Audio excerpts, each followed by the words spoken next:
Give a great hand, Kevin Bartini, everybody.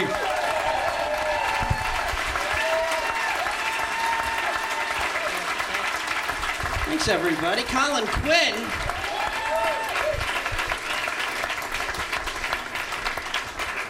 This is it. 35 years old, and this is my fucking accomplishment. No,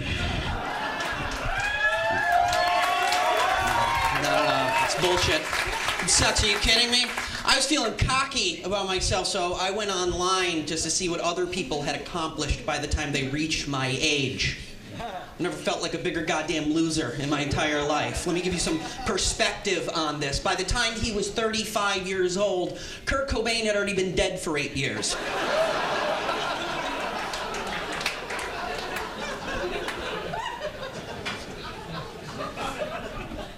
My wife is here, which is wonderful. We've been having a rough year. She's here sitting with my family. They're the cause of our rough year. My family is furious with us because my wife and I just celebrated our 5th wedding anniversary and we do not have a baby. And if you are a member of our family and you've been married for even 2 years and you do not have a baby, you have to start giving wedding gifts back to people. It's like they got it in their idea that my wife and I threw a $25,000 party as an elaborate ruse to screw my Aunt Rosemary out of a toaster oven. It's uncomfortable. I go home for the holidays, I feel everybody in my family just stealing glances at my junk, wondering if it works or not. It works. I have 2 cousins who can testify to that. It definitely works.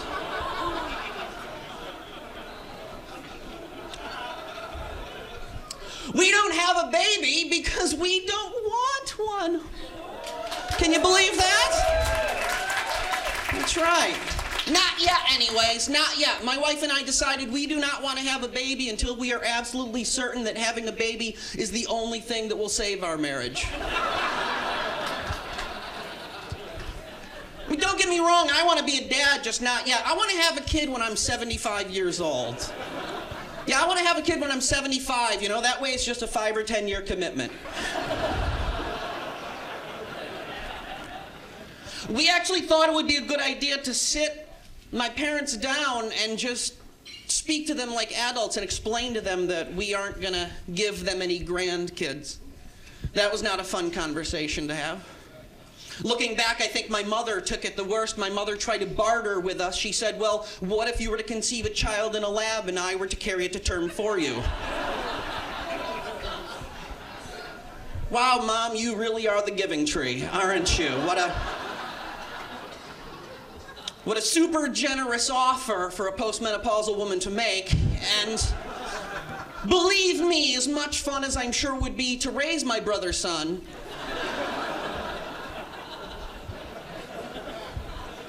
I'm gonna have to go ahead and turn you down on this offer. I don't know, call me old-fashioned if you will, but I believe the only time in my life it's ever remotely appropriate for my mother to come in contact with my sperm is when she was doing my laundry.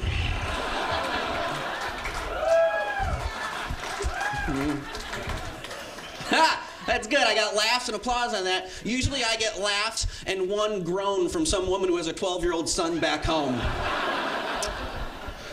It's regular, really? I was coming here to drink to forget that my couch cushions back home sound like a Dorito bag. Thank you for that. My mom has lost her mind about this grandparent thing. My father, too, and I'm not picking on them. Most people lose their mind when it comes to becoming grandparents. The thing is, they're already grandparents. My sister has kids. My wife and I naively thought when the first one of the grandchildren was born that that was going to take the pressure off of us, like they can check becoming grandparents off the bucket list. It's not that way. If anything, it gets worse.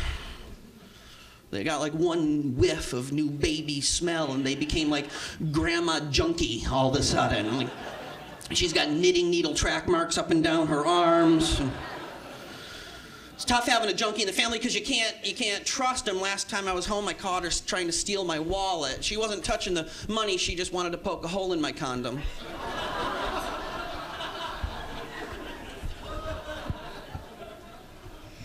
She's not alone. Grandparents in general are insane. They become insane the moment they become grandparents. I have a theory that they see that baby and they're hit with such a rush of love and euphoria that their brain can't process it, and something actually physically pops. And they're never the same. And the reason I believe this is because every grandparent I have ever met has, by choice, given themselves the dumbest names to be called for the rest of their lives. It's like they see that baby, they're like, oh. First noise the baby makes, they're like, oh my God, she said my name. That's how we end up with grandparents with names like Opa and Yaya, Haha and Ding Ding.